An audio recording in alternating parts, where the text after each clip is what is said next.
Still morning, right? And I agree that we can make Nigeria a better place for all of us. And we can do that by ensuring in our own little way we make vital contributions, not just sitting by the side and complaining about issues, but finding things around us we can do to make Nigeria better.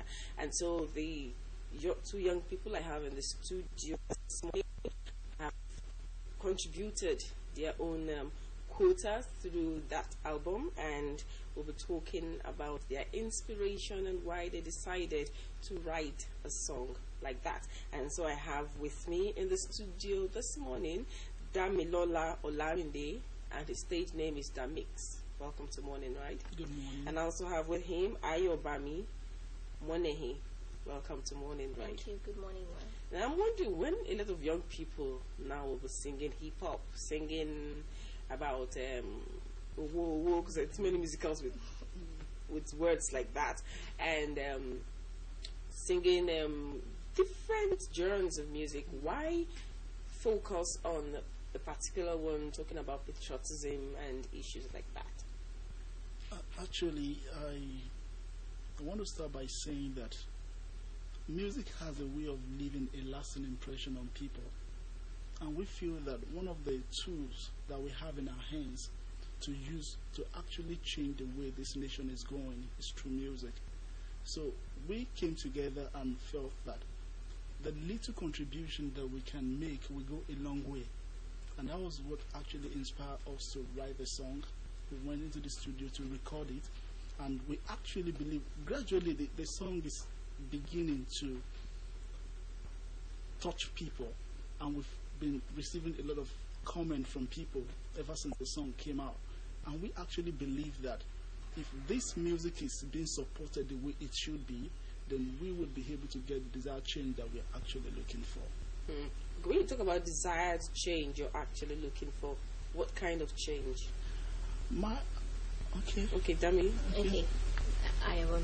The kind of changes, the type of the way we think. You know, what we listen to is what comes about what we think and what we do. So the desired change we're talking about is about people changing people's mindset about Nigeria, because when you hear things every day, what you hear every day becomes what comes of you. So the desired change we're talking about is just like change people's mindset about Nigeria. That Nigeria can be a better place if we work together and have a good mindset towards Nigeria. We'll work together. Demi, you wanted to say something? Yeah, it actually go with reorientating the people, changing our orientation. A lot of times we feel that this country is doomed, that nothing good can come out of this nation, and that is what we keep confessing every day. And one way or the other, our confession affects what this nation becomes. And every American will wake up on a good day and say, God bless America. Bless America. But here in Nigeria, the opposite is the case. And when we keep talking about the negative cannot but just keep happening until we change our confession and we believe in the beauty of this nation, that this nation can still be better. Like what I usually do recently on my page on Facebook is that I call out for people that can be willing to just speak positive words concerning Nigeria just for 30 seconds in a day. I don't need you to do it for 3 minutes, not for 30 minutes, just 30 seconds. And my dream is to be able to raise 1 million Nigerians that will be speaking positively to this nation for 30 seconds every day. And I want to know how many have responded so far? Well, we have in hundreds now. Hundreds? Yes. The number is going up. That's encouraging. Yes. I believe a lot of youth are buying into that visions too, and they feel that it's true. One thing I tell people is that no matter how bad or terrible the situation of this nation is today, it can't be as bad as it was in the beginning, when things were so bad, everything was null and void and everything terrible. But God spoke and things began to change. So if we start speaking right now, right in our very highs, we see this country becoming the place of our dream. I just like what you just said. Now maybe I have to be speaking positively about Power Holding Company of Nigeria. Okay, I have to be blessing this. I decree light. Because let there be light. Let there be light. Because I don't want to talk about last night. It was okay. That's another story. But from what you said, because I was so angry yesterday night, there was nothing I didn't say. But I've learned from you now, so rather than get so angry and say so many negative things, if I had channeled all my energy, say let there be light, let there be light. Okay. God bless Power Holding Company of Nigeria. Let them have all the equipment. Let all the manpower be. Let everything. And maybe before you know, the light will come. The light will come. Okay, that's a good angle. I mean, positive. Thinking and speaking and our utterances, because sometimes I see people go on Facebook, Twitter, and they say some very unimaginable things about Nigeria, and I think that is wrong. And I notice that it's mostly young people. You know, they just make comments like they're not part of Nigeria. They are from one far away planet and just hanging around here. So I'm just wondering, in trying to get 1 million Nigerians to speak positively about Nigeria, at least 30 minutes in a day. 30 seconds. 30 seconds. Oh, 30 seconds. Just few words. Just 30 seconds. 30 seconds. Yes. Apart from Facebook, are you going to? Do you have your music? I mean, do you have other avenues to push this message? We are planning to work on a campaign, moving around the campuses all over the Federation, and we are hoping to get partnership from corporate bodies and NGOs to partner with us. If every youth can think of what they can do to make this nation better, we will not be where we are today. So it doesn't matter what you have in your hand. That little thing in your hand, if you bring the little you have, I bring mine, everybody brings theirs, and we combine everything together. We are not just waiting on the government to do it for us alone. Because the truth of the matter is that the government too are part of us. There are people that emerge from us. So one day it's going to be our turn to be there too. So if our orientation is not changed right now, channel towards the positive things, then we find out we are still just doing the same thing that those that are there now are doing. So we have to have the positive mindset, have a reorientation, and believe that if we actually come together and work together, this country can be better. That's my belief. You know, I just love the way you're thinking, but I'm just wondering, what could be, what do you think could be a challenge in what you're doing? Yeah, the basic challenge, one, is finance. Because as young people, we have access to limited finance. But if we can't get people that can partner with us and can help us to bring this thing to light, it will go a long way. I believe that it's not going to be difficult to make people to change their mind. The only thing is that people are waiting for people that will be able to convince them that there's still hope for this country. One reason that will make somebody to go on the street and start misbehaving is when that person has lost hope completely. An hopeless person is a terrible person. It can do anything because it doesn't have anything to live for, so it does not care about anything. But once we can go all out and restore the hope, we discover that sanity will return to our community. If we can just restore the hope of an average Nigerian, that see, there's still a future for you. So everybody will be careful of what they do, and you just discover that somebody that you think can never do any good thing will begin to have a rethink and begin to live a purposeful life. I agree with you, but the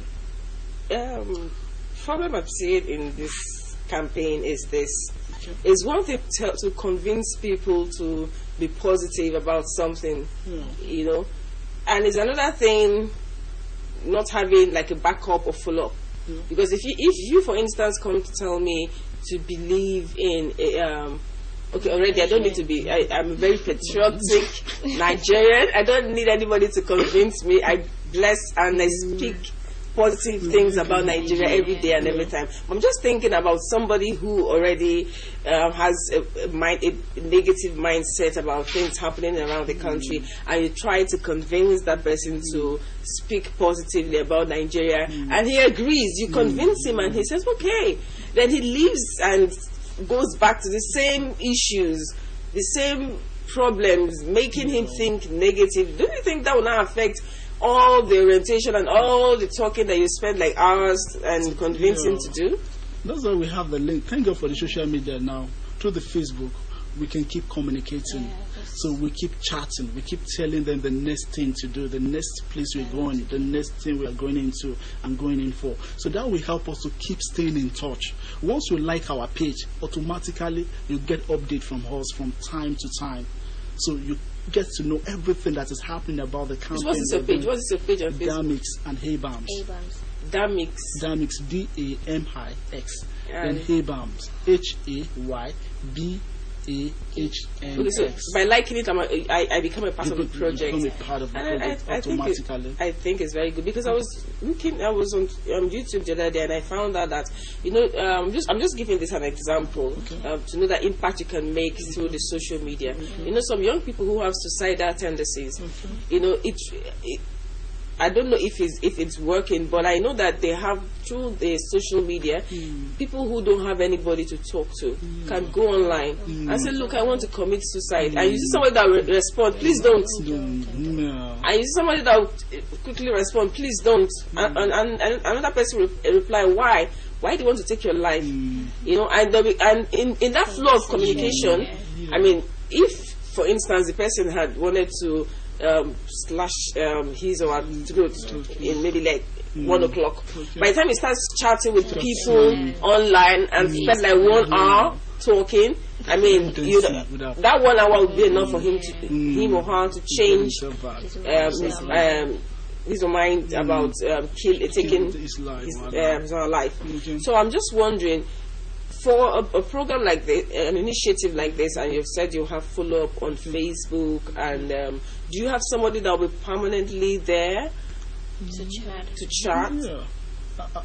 Because I know that sometimes I'm frequent on Facebook, but there are times when I go off like 2-3 days and I return. I say accumulation of junks, positive things, and most times junks on my Facebook page. But I'm just wondering, do you have somebody that will be stationed there always to respond to messages? Yes, we're working on that. We're seriously working on that. Like you said, of somebody having a suicidal tendency, what will make somebody want to take his or her life? Loss of hope. And to restore hope to somebody doesn't take a whole day. Sometimes it may just take a simple statement or sentence or something, maybe a right word said at the right time, can bring back hope. And once hope is restored, then you find you just say the right word. Yes. Said at the right time. At the right time. Yeah. Because it could also be a wrong word. Yes. Okay, well let's go back to the music, because I know that's one of your major tool. Yeah. Okay, are you going to go on the road tour or something to showcase this song? Yeah, what we actually want to do first is to go on campuses, from one campus to the other, because one thing I keep telling the young people of my age is that we, the young people of this generation, we have all it takes to change the destiny of this nation. And if we do not do it, the generation coming after us will never forgive us. Because we have everything. We have access to everything. We have the social media, we have the Twitter, we have the YouTube, we have the Facebook, we have everything. So it's very easy for me to send a message across to somebody in Abuja now without moving anything. Just on my phone, I can send a message that everybody can read at the same time. So we have all it takes to make this nation what we want it to be. And we just have to take advantage of everything we have and contribute to what we can contribute to ensure that indeed this nation becomes a better place for all of us. And I think this is very crucial, because sometimes I see a lot of young people lament about things happening in the country, and when it's time for election, they become more or less puppets for the politicians, and they swing them to the left, to the right, and you see that when it's time for maybe a party, if a party, for instance, did not win, the first people to carry placards, and we know they are hired placards, will be young people. Okay, will be young people. I want a scenario where things like that can change. We can have young people with strong views that can say, no, we don't want this, no, we don't want that. And that is why even sometimes when we have all these debates, when it's time for election, it doesn't really make impact, because it's not as if we're listening to what the people are saying. We already have our mindset who we want to vote for. Like in America, that debate can be the deciding factor, but it doesn't work for us like that in this part of the world. So I think changing our mindset would really work. Do you have any special thing for the female gender? Well, there's nothing that can really be that is new for the female gender is just for us to believe in ourselves. That there's this common thing they say about the female, that they are weaker vessels, that you can't do something that what a man can do. Like we all say that a woman can do better. So it's just for us to believe in ourselves and like work with our hands and be able to like talk to ourselves that we can do it. We can do it even if when the men are not there. Do it better. Please, we. Yeah, that we can do it better. How amplify this? We can. So while going around on the campaign, can always like empower the female on like how to make clothes, how to make like use Ankara to make bangles and shoe and purse and some other things, so that many ladies believe that if there are no men, they can't really survive. Please sing it. I think this is a serious issue, because even today in Nigeria, when a woman is looking good, they're like, "Oh, the guy is really doing well." Yeah. What's happening about the guy? Please. And the truth is, if you can just be consistent in a little thing you know how to do, there's this thing, wire works, beading and hat making and all those things. If we can just like stand our ground, like I can do it, we can do it, then all this weaker vessel, by the time they see that you're doing something great and better, they will be the ones to come to you and ask like, how are you doing it? Thank you, my sister. We have to be the next Benji conference. I think we have to get our voice heard. Thank you very much for coming to Morning Right, and I think it's very interesting what you're doing, and I get inspired when I hear young people talk like this, because I don't know if it's going to be in my generation or generation after my generation or generation after your generation or another generation that that things will just become perfect in Nigeria. I don't think it's perfect anywhere in the world, but I have this dream. That's my own dream. I have my own dream that Nigeria one day will become perfect, and all the countries and nations of the world will be at our beck and call. We can actually say we don't want to go. And any country that comes to Nigeria to mess up or discriminate against the people, give us poor services, we can send them packing and not care. That's my dream of Nigeria becoming, the world class Nigerian. Not just giant of Africa, giant of the world. And I think young people can make that happen. Like I intentionally wore this because I made it myself. You made it yourself, you see? That's a good way to start. Thank you for coming to Morning Right, and please keep up the good work. Okay, this is time for us to take vital tips from Jibe on how to stay healthy and trim.